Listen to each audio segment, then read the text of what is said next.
할렐루야. 주 예수 그리스도의 이름으로 안식일 첫예배 말씀 증거하겠습니다. 오늘은 사무엘 하 8장 보겠습니다. 오늘은 사무엘 하 8장입니다.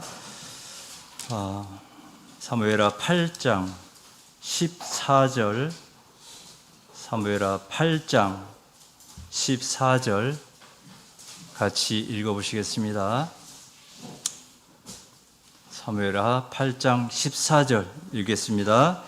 다윗이 에돔에 수비대를 두되 온 에돔에 수비대를 두니 에돔 사람이 다 다윗의 종이 되니라.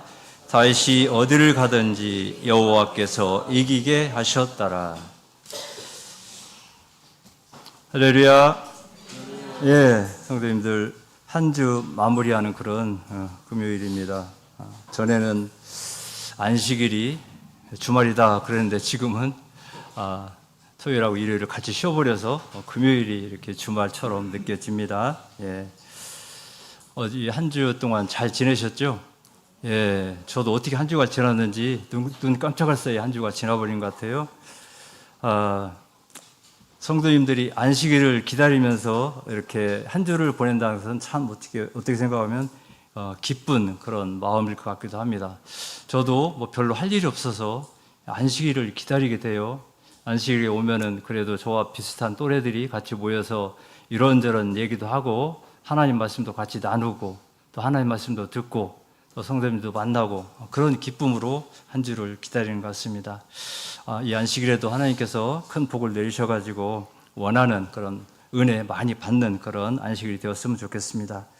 자, 사무엘하 여기 이제 처음 들어오면서부터는 이제 사무엘 상에서는 사울 1대 왕이 이제 죽음으로써 2대 왕 다윗이 그 계보를 이어받는 그런 일이 일어납니다. 다윗은 유다부터 시작해가지고 왕이 된 후에 이제 이스라엘 전체 왕이 바로 되지는 못했죠. 7년이 흐른 후에 유다의 전체 왕이 됩니다. 그리고 자기의 궁궐도 만들고 또 하나님의 언약궤도 가져오고 하는 그런 일을 벌이고요. 지난 시간에 7장에서는 하나님 앞에 하나님 제가 무엇이 간데 저를 이렇게 도와주시고 항상 복 주시고 그러십니까 하는 그 다윗의 기도에 대해서 저희가 들었습니다. 오늘 이 시간에는 하나님께서 다윗 왕에게 정복 전쟁을 일으켜서 많은 나라들을 정복하는 그런 일을 하게 되는데, 그런데 하나님께서는 그에게 어디 가든 어떤 싸움에서든 다 이기게 하셨다라고 하는 그런 하나님의 말씀을 가지고 같이 은혜 나누고자 합니다. 왜 하필이면 하나님께서는 이 다윗에게 모든 전쟁에서 다 이기게 하셨을까 그런 생각을 해보았습니다. 다윗이 무엇이 이뻐서 이렇게 하나님께서는 다윗에게 그 모든 그 좋은 것들을 이렇게 선사하고 다윗에게 기쁜 마음을 주고 다윗에게 전쟁에서 항상 이길 수 있는 그런 힘을 주셨을까? 나에게는 과연 하나님께서 날마다 그렇게 이기게 하는 힘을 주시는가? 그런 생각을 하게 되었습니다. 그래서 다윗이 어떤 점이 좋아서 하나님께서는 이렇게 다윗에게 항상 이기게 하셨을까? 세 가지로 생각해 보겠습니다.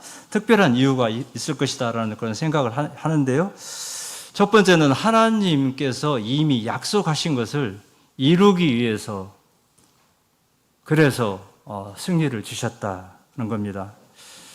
창세기 15장 18절을 같이 찾아보겠습니다. 창세기 15장 18절입니다. 창세기 15장 18절 제가 읽겠습니다. 그날에 여호와께서 아브라함으로 더불어 언약을 세워 가라사대 내가 이 땅을 애굽 강에서부터 그 큰 강 유브라데까지 내 자손에게 주노니. 그리고 난 다음에 하나님께서 아브라함에게 약속을 한 다음에 거의 500년이 흘렀어요. 그러고 난 다음에 다시 모세에게 약속을 합니다. 모세는 광야 40년을 거치면서 하나님의 뜻을 한번 어기는 바람에 가나안에 들어가지 못하는 그런 비참한 일을 당하죠. 하지만 하나님께서는 특별히 모세에게 은혜를 내리셔서 못 들어가기는 하지만 그러나 가나안 땅을 다 보여주세요. 느보산 꼭대기에 올려서 가나안을 쭉 보여주십니다. 모세가 얼마나 눈이 좋길래 그 먼 가나안 땅 다 볼 수 있었을까요? 하나님께서는 그래도 모세의 눈을 밝히셔서 저 밑에 소알부터 그리고 저 지중해 끝에까지 그리고 북쪽으로는 저 단지역까지 다 보여주시면서 이 땅이 너희 후손들이 차지할 땅이다 이렇게 약속을 하십니다. 그리고 이어서 바로 모세가 죽고 그 뒤를 이은 여호수아에게 또 하나님께서 약속을 하세요.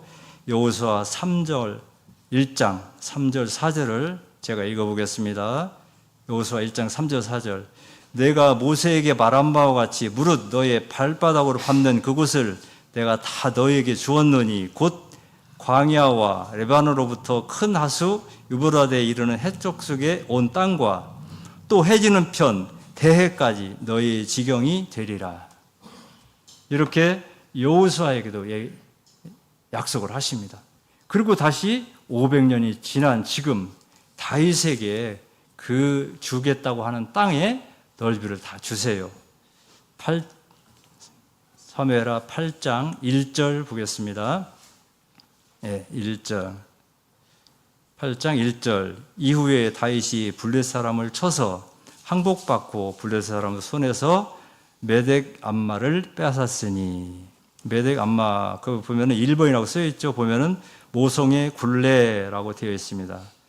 그런데 역대상 18장에 보면 이와 똑같은 8장과 똑같은 글귀가 또 한 번 거기에 나오는데요. 거기에는 뭐라고 나와 있냐면은 가드와 그 동네라고 되어 있습니다. 그때 가드가 가장 중심지였던 것 같아요. 블레셋에. 그래서 그 곳을 빼앗았다라고 되어 있습니다. 그리고는 2절에 보면 다윗이 또 모압을 쳐서 모압은 어디일까요? 동쪽입니다. 모압과 암몬 지역. 블레셋 지역은 서쪽 지역이죠. 그리고 3절에 가면 소바왕 하닷에셀이 자기 권세를 회복하려고 유브라등으로 갈 때 다윗이 저를 쳐서 그 다음에 5절을 보면 다메섹 아람 사람들이 소바왕 아다레스를 도우려 온지라 다윗이 아람 사람 2만 2천을 죽이고 이렇게 해서 북쪽의 아람과 소바 땅도 다 차지합니다. 그리고 아까 읽었던 14절 에돔 땅은 남쪽에 있죠. 남쪽 땅을 다 차지하게 됩니다. 그래서 하나님께서 앞에서 말씀드린 아브라함과 모세와 여호수아에게 약속했던 그 땅을 그대로 이루게 되십니다. 그 약속을 성취하게 되세요. 12년 넘게 다윗은 정복 전쟁을 해서 하나님의 뜻에 따라서 전쟁을 수행했습니다. 어떻게 보면 이 싸움은 다윗의 전쟁이 아닙니다. 이스라엘의 전쟁이 아니었습니다.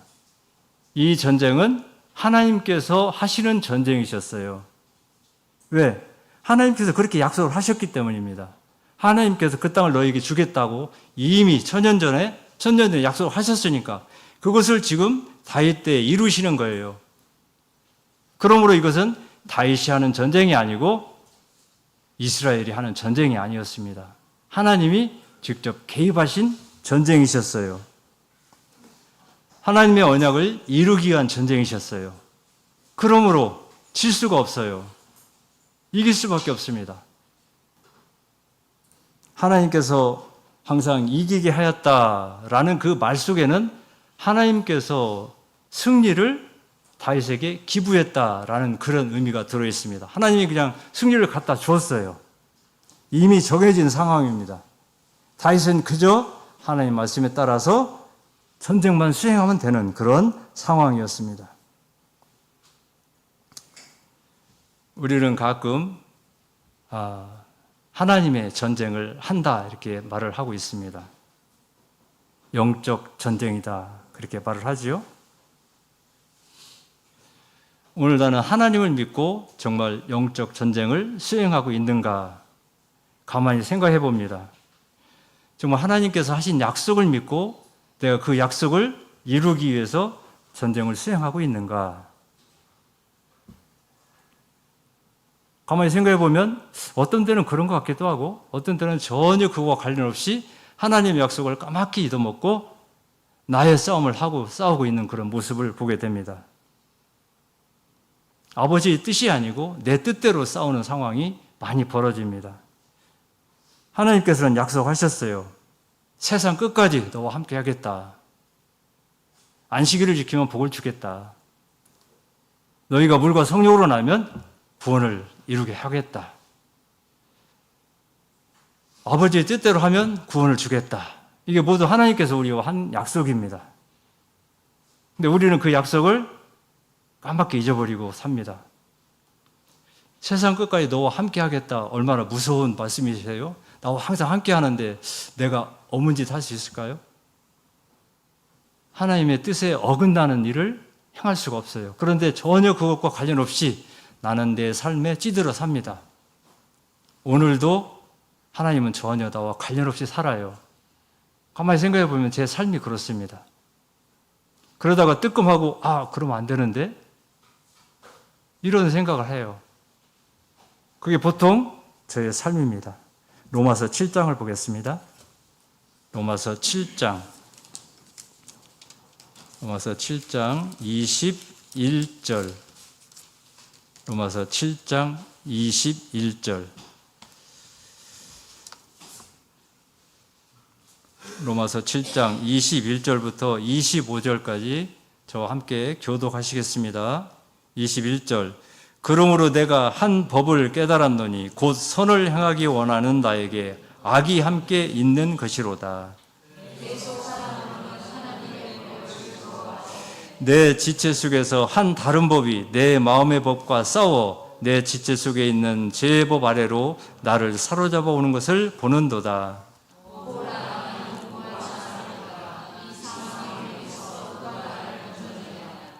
우리 주 예수 그리스도 말미암아 하나님께 감사하리로다. 그런즉 내 자신이 마음으로는 하나님의 법을 육신으로는 죄의 법을 섬기노라. 바울의 절절한 마음이 이 속에 그대로 담아 있는 것 같아요. 이 말씀을 읽어보면 선한 법하고 악한 법이 함께 공존하고 있다. 내 마음속에. 이중적인 상태죠. 내 마음이 어떤 때는 악했다가 어떤 때는 선했다가 악한 생각을 했다가 선한 생각을 했다가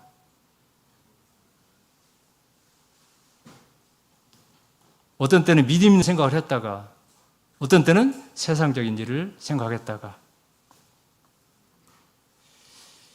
어떤 때는 하나님의 법을 생각했다가 어떤 때는 세상의 법을 생각했다가 이렇게 내 마음속에는 두 가지 법이 항상 공존하고 있어요.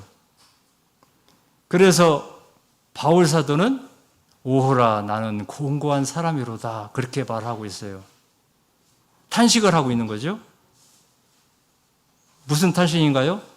나는 정말 무능한 신앙인이구나. 내가 어떻게 할 수 없는 신앙인이구나. 내가 나를 어떻게 조절할 수 없는 사람이구나. 그렇게 스스로 느끼고 말하고 있습니다. 우리의 삶하고 똑같아요. 저도 나를 어떻게 못하겠구나. 많이 느낍니다. 그런 삶이 우리의 삶이에요. 정말 우리가 참 신앙인이다. 참 예수 교회 성도다. 라는 자부심은 있는데 그 마음속에는 항상 이 두 가지 법이 존재하고 있습니다. 그래서 나를 괴롭히는 거죠. 그런데 걱정할 거 없는 것이 하나님이 약속하셨어요. 너를 구원해 주시겠다. 우리는 야곱이라는 사람을 잘 압니다. 그는 지금 나의 모습하고 거의 비슷한 삶을 살았어요. 아버지를 속이기도 하고 형을 속이고 장자의 명분을 가져가기도 하고 멀리 도망가서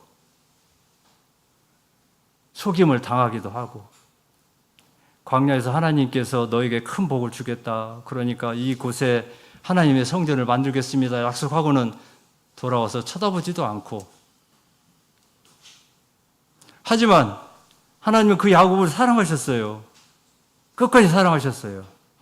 그가 아버지 곁을 떠나서 하란으로 도망갈 때 나이가 76세예요. 저보다 나이가 많아요. 뭐 젊었을 때 도망간 게 아닙니다. 그가 90이 되어서 요셉을 낳았어요. 그 나이가 어떻게 알 수 있습니까? 그가 130에 애굽에 오잖아요. 그때 총리 나이가 몇 살입니까? 40이잖아요. 계산해보면 90에 낳았어요. 적은 나이가 아니었는데 그럼에도 불구하고 그는 하나님의 뜻을 70년 넘게 다 배우고 했었음에도 불구하고 하나님을 속이기도 하고 속기도 하고 화를 내기도 하고 하나님 말씀을 어기고 따르지도 않기도 하고 그랬습니다. 그런데 하나님께서 그를 애굽으로 보내야 되겠는데, 왜? 이미 약속했잖아요. 애굽에서 큰 부자가 돼서 오게 하겠다. 전혀 야곱이 하나님 말씀을 들으려고 생각 안 해요. 어떻게 합니까? 강하게 채찍합니다. 강한 흉년을 줘요. 그래서 도저히 가나안에서 살 수 없게 만들어버려요. 그리고 보냅니다. 거기서 못 살으니까 할 수 없이 가야 하잖아요. 식량이 있는 곳을 찾아서. 그래서 가게 돼요.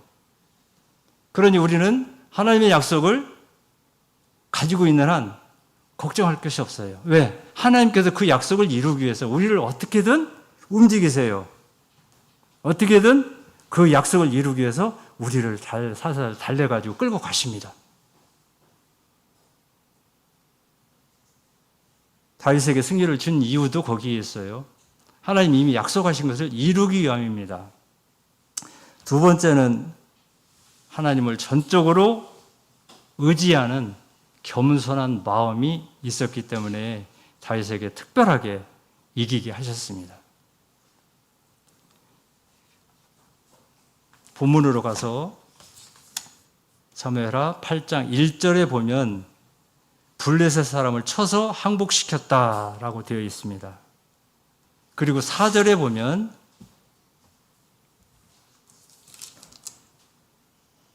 그 마병 1,700과 보병 2만을 사로잡고 병거 100승의 말만 남기고 그 외의 병거의 말은 다 발의 힘줄을 끊었더니라고 되어 있습니다. 블레셋 하면은 다윗에게는 좋은 추억과 안 좋은 추억이 있어요. 좋은 추억은 그가 젊었을 때 가드 출신 장군 골리앗을 쓰러뜨린 경험이 있어요. 아무 힘이 없었지만 하나님을 의지하고 나가서 전쟁에서 이겼습니다. 그의 마음은 오직 이 전쟁은 하나님께 속한 것인즉 네가 아무리 겉으로 보기에는 거대해도 내가 이길 수 있다라는 하나님을 믿는 강한 믿음으로 그를 이길 수 있었습니다. 안 좋은 추억은 사울 왕을 피해서 도망갔을 때 가드 왕한테 갔어요. 그냥 했다가는 잘못하면 죽임을 당할 것 같으니까 가서 미친 척 했습니다. 다윗이 미쳐버렸어요. 침을 질질 흘리면서 나는 미쳤어요 라고 겉으로 표현했어요. 그래서 살아요. 비굴하게 삽니다. 그런 안 좋은 추억이 있던 것이 바로 이 가드입니다. 그 가드, 그 블레셋을 쓰러뜨렸으니 얼마나 대단합니까? 그 강한 블레셋을 이겼다. 뿐만 아니라 소바 왕의 마병 1,700을 잡았는데 1,600은 다 다리에 힘줄을 끌어버렸어요. 딱 100마리만 남겨놨습니다. 1,600마리는 못 쓰게 만들었어요. 전쟁에 사용할 수 없게 만들었습니다. 왜 그랬을까요? 이 전쟁은 말이 크고 적고 많음에 있는 것이 아니다. 이 전쟁은 사람이 하는 전쟁이 아니다. 이 전쟁은 하나님이 하는 전쟁이다. 이런 겸손한 마음을 갖고 있었습니다. 보통 사람 같으면 그렇게 안 하잖아요. 어디서 말을 더 구하려고 난리가 나지? 있는 말을 다 없애버리는 그런 전략을 쓰는 그런 왕이 어디가 있겠어요? 그의 마음은 오직 하나님께 있었어요. 세상의 말, 세상의 많은 군사, 여기에 있지 않았습니다. 하나님 한 분이면 모든 게 다 끝난다라고 하는 강한 마음을 갖고 있었어요. 시편 20편 찾아보겠습니다. 시편 20편 7절. 시편 20편 7절 보겠습니다.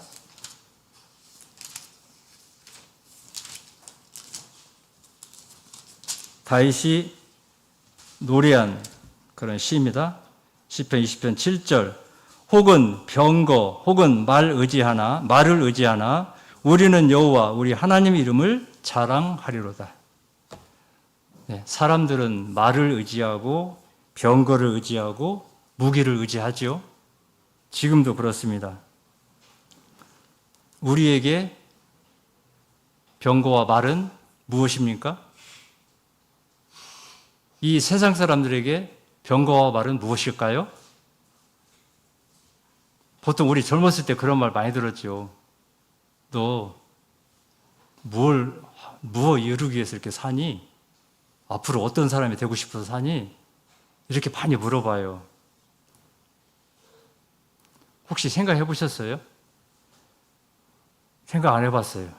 저도 그냥 살지 뭐. 그렇게 생각했지 내가 무엇을 꼭 이루겠다라고 생각하면서 산 적이 없어요. 근데 보통 세상 사람 생각은 다 그래요. 많은 재물을 벌기 위해서, 명예를 얻기 위해서, 높은 지위를 얻기 위해서. 그래서 산다 그럽니다. 근데 하나님은 그거 필요 없다는 거예요. 하나님만 있으면 되는 거다라는 거예요. 다윗도 그렇게 생각했어요. 다 필요 없어. 그러니 말의 힘줄을 잘라버리고 군인을 줄여버리고 그러는 거 아니겠어요? 우리는 세상에서 말과 병거를 어떻게 하면 더 많이 얻어볼까? 평생 그렇게 삽니다. 저도 평생 그렇게 살았어요. 아직 평생은 아니지만 이미 이제 퇴임했으니까 그렇게 살았어요. 그렇게 추구하면서 살았습니다. 남는 게 무엇이었을까요? 남는 게 있기는 있어요. 무엇이 있어요? 추억들이 있습니다. 그것만 있을 뿐이에요. 예전에 내가 이렇게 살았지? 이런 일을 했네? 그러나 하나님 앞에는 아무것도 없어요. 하나님과 나와 맺은 어떤 추억들이 좀 쌓여 있어야 되는데 그건 없어요.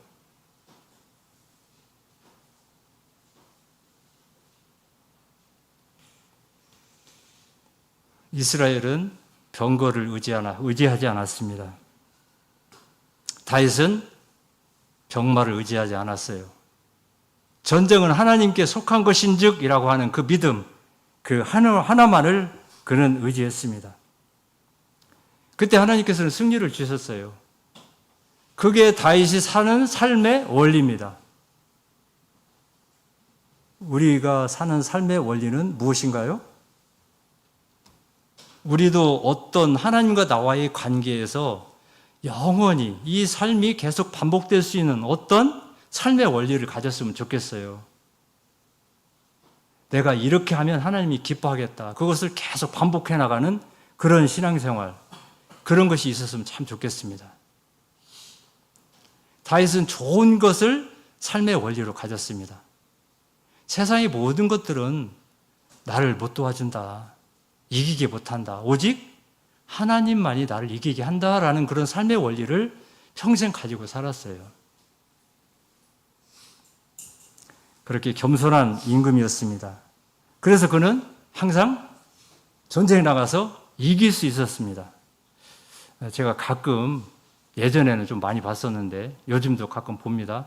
세밧이라는 걸 봅니다. 세밧이 많이 들어보셨죠?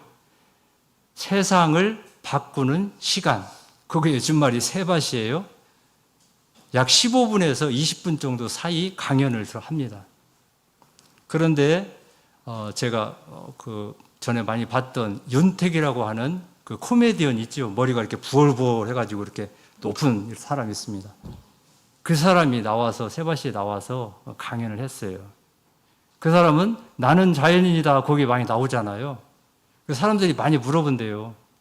나는 자연인이다 그렇게 많이 나오셨는데 어떤 사람이 가장 기억에 남나요? 이렇게 물어봤대요. 그래서 그는 가장 내가 기억에 남는 사람이 누군가 생각했대요. 그런데 생각이 났대요. 이 사람은 300억을 가지고 있는 부자였어요.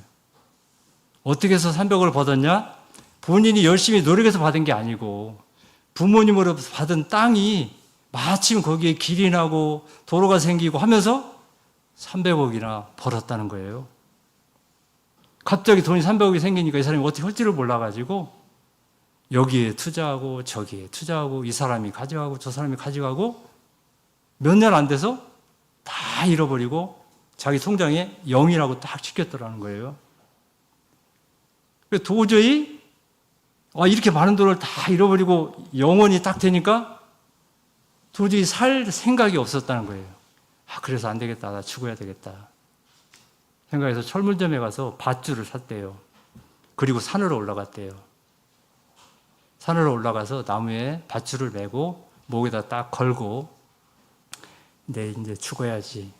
그러면서 눈을 떠서 저 앞을 바라봤다는 거예요. 그랬더니 석양이 너무 이쁘게 지고 있다는 거예요. 석양이 너무 이뻐가지고 도저히 죽을 수가 없었대요. 그래. 이렇게 이쁜 세상 내가 그래 내일 죽자. 그래서 그날 저녁에 거기서 밧줄을 베고 잠을 잤다는 겁니다. 아침에 딱 일어났는데 새소리도 들리고 물 흐르는 소리도 들리고 그리고 햇살이 쫙 비추는데 어떻게 예쁘던지 이렇게 이쁜 세상이 있구나.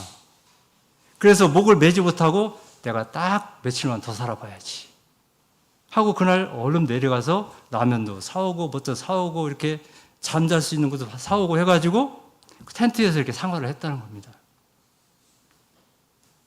근데 그 사람이 어떻게 행복하든지 그 사람이 그런 행복을 지금까지 한 번도 느껴보지 못한 그런 행복을 느꼈다는 거예요. 산속에서. 그래서 죽는 것을 포기하고 내가 여기서 살아야 되겠다 라고 살았는데 그렇게 행복하더라. 돈이 다가 아니더라 라고 말을 했다는 겁니다. 그리고 윤택이라는 사람이 그렇게 강연을 했어요. 그 사람이 제일 기억에 남는다고. 그래서 돈이 전부가 아니다. 성도님들 어떻게 생각하세요? 돈이 전부가 아닌 건 사실이죠? 예. 어떤 사람들은 계속 벌기 위해서 평생 노력을 하지만 나한테 돌아오는 것은 별로 없어요. 예. 자, 성경 말씀 8장, 사무엘하 8장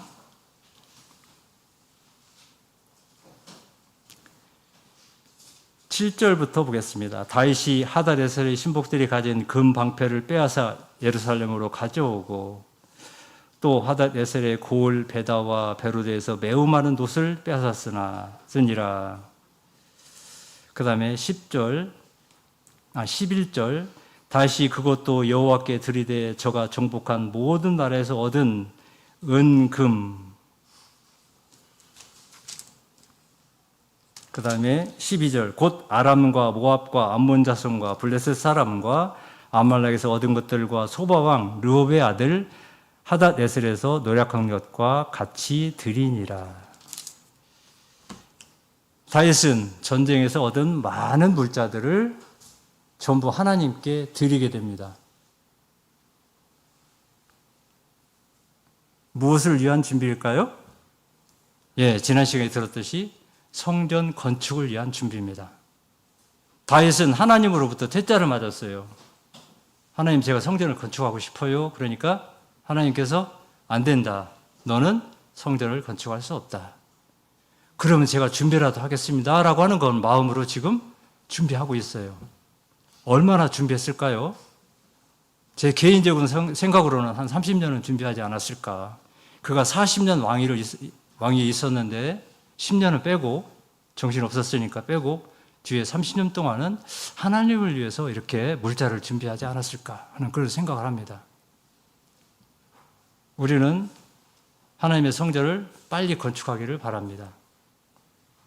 누구를 위해서 건축하죠? 하나님을 위해서 건축하는 거예요? 아니면 우리들을 위해서 건축하는 건가요?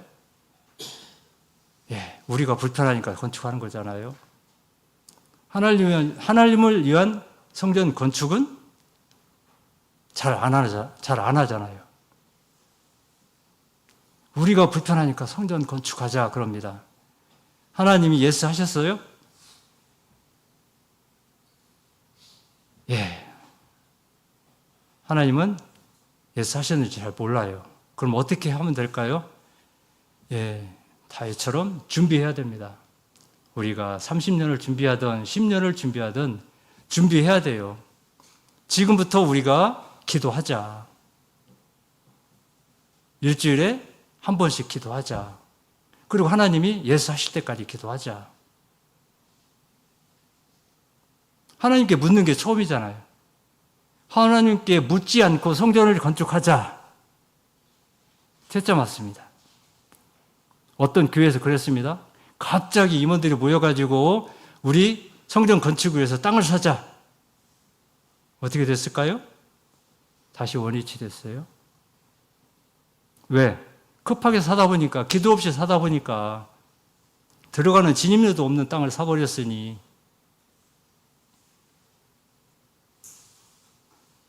그래서 우리가 만약에 이 교회가 비좁아서 성전을 건축하자 생각하신다면 10년 계획을 세우시던 20년 계획을 세우시고 기도하고 그리고 1년에 다만 얼마씩이라도 모아가면서 조금씩 모아가면서 하나님의 때를 기다리는 것이 하나님의 자녀로서 할 일이지, 갑자기 어느 날 성전을 사자 이렇게 되면 저는 아니라는 생각을 합니다. 성도님 생각은 어쩐지 잘 모르겠지만 하여튼 그런 생각이 듭니다.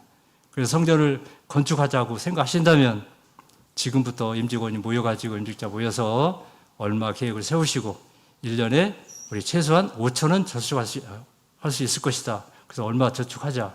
이런 형식으로 좀 해가지고 계획성 있게 그렇게 성전을 건축했으면 좋겠다 하는 생각을 합니다. 세 번째는 하나님의 질서를 세우기 위해서 이기게 하셨습니다. 8장 6절을 보겠습니다. 8장 6절. 다메섹 아람에 수비대를 두매 아람 사람이 다윗의 종이 되어 조공을 바치니라. 다윗이 어디를 가든지 여호와께서 이기게 하시니라. 아까 13절은 읽었으니까요. 거기도 여호와께서 이기게 하셨더라. 그렇게 나와 있습니다. 똑같은 그런 말씀을 2번 반복하셨어요. 오늘 이 8장의 핵심 구절이 그겁니다. 하나님께서 이기게 하셨더라. 이기게 하셨더라. 주권은 누가 있나요? 나한테 주권이 있나요? 하나님께 주권이 있습니다. 하나님께서 이기게 하셨더라. 나는 그냥 따라갔을 뿐이다. 나는 참여했을 뿐이다. 하나님께서 구원하는데 나는 들어갔을 뿐이다. 우리는 요셉이라는 사람을 잘 압니다. 17살에 애굽으로 팔렸어요, 종으로. 참 17살 요셉을 보면 참 철없는 그런 사람입니다.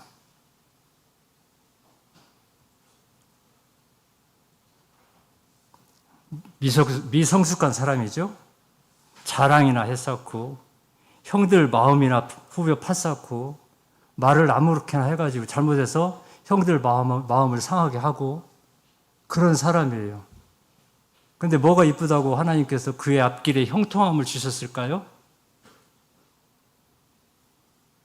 하나님의 질서를 세우기 위함입니다.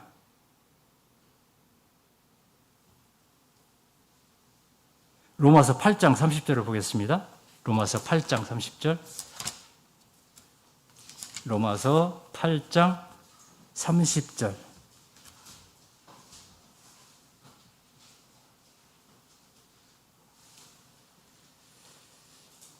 29절부터 제가 읽겠습니다. 29절 30절 읽겠습니다. 하나님이 미리 아신 자대로 또한 그 아들의 형상을 본받아 하기 위하여 미리 정하셨으니 이는 그로 많은 형제 중에서 맏아들이 되게 하려 하심이라. 또 미리 정하신 그들로 또한 부르시고 부르신 그들로 또한 의롭다 하시고 의롭다 하신 그들을 또한 영화롭게 하셨느니라. 이렇게 하나님께서 우리를 부르신 연구입니다. 하나님께서는 우리를 미리 아셨어요. 그리고 정하셨어요. 그리고 부르셨어요. 그리고 의롭게 하셨습니다. 또한 영화롭게 하셨어요. 예, 뭐가 이뻐서 그렇게 하셨을까요? 예, 하나님의 질서를 이루기 위함입니다. 우리는 아무것도 아닌데 하나님께서 우리를 부르시고 우리를 의롭게 하시고 나중에 구원을 주시겠다 하시고 이렇게 하신 것은 하나님께서 우리를 통해서 하나님께서 이루고자 하는 질서를 세우고자 하심입니다. 우리는 노아 시대의 상황을 잘 압니다. 창세기 6장 5절에 보면 세상을 비유했는데 어떻게 비유했냐면 세상이 죄악으로 가득 찼더라. 그러면서 하시는 말씀이 사람의 생각이 다 악했다. 그리고 사람이 계획을 짜는데 항상 악하게 계획을 짰더라. 그렇게 표현되어 있어요. 어떻게 지금 세상하고 비슷한가요?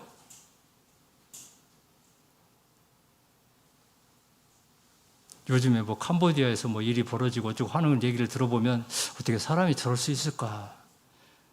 돈이 무엇이간데 사람을 저렇게 아주 계획적으로 짜가지고 악을 행하고 사람을 죽이고 저럴까? 사람이 참 악하다. 그런 생각을 많이 합니다. 그뿐 아니죠. 사람들의 생각이 좋은 방향보다는 안 좋은 방향으로 많이 쏠리는 걸 느낍니다. 요즘 세상이 그래요. 하나님이 얼마나 화가 나셨으면 그 당시에 최소 70억에서 최대 130억이나 되는 그 많은 사람들을 싹 쓸어보셨어요. 싹 죽이셨어요. 가만히 생각해보면 참 잔인한 하나님이시다. 그렇게 많은 사람들을 다 죽일 수가 있을까? 그런데 그게 하나님의 질서예요. 하나님의 질서를 세우기 위해서는 하나님의 약속을 이루기 위해서는 그렇게 하셔요. 그게 하나님이십니다. 그런 질서를 하나님께서 세우시겠다 하셨습니다. 오늘날 하나님의 공의는 무너지고 세상의 문화가 판치는 것이 세상입니다. 교회 안에서도 하나님의 문화가 무너지고 세상의 문화가 들어왔어요. 요즘 자주 섞인 말로 그런 말을 합니다. 예배는 사라지고 공연만 남았다. 그런 말을 많이 해요. 교회 와서 공연만 하고 간대요. 예배는 안 보고. 그게 하나님의 뜻이 아니겠죠? 그러면 그 교회당이 예배 보는 것이 아니고 공연장이 되는 거예요. 그게 세상의 교회들입니다. 우리 참 성도가 하나님 앞에 구원을 얻고 하나님 앞에 나가서 승리를 거두고 하는 것은 하나님의 질서를 지키기 위한 그런 하나님의 계획이십니다. 그게 질서예요.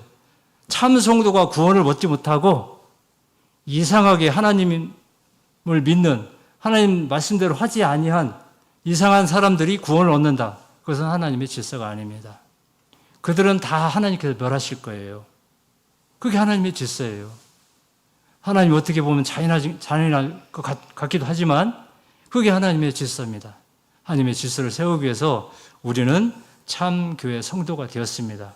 그 속에 포함되어 있는 것이 바로 우리들이에요. 기쁘게 생각하고 우리가 어디 가든 하나님께서 주시는 그 승리의 승리감, 승리로 이기는 그런 성도들이 다 되시기 원합니다. 무엇을 하시든지 항상 하나님께서 이기게 하시는 그런 성도들 다 되시길 주의 예수의 이름으로 축원드립니다.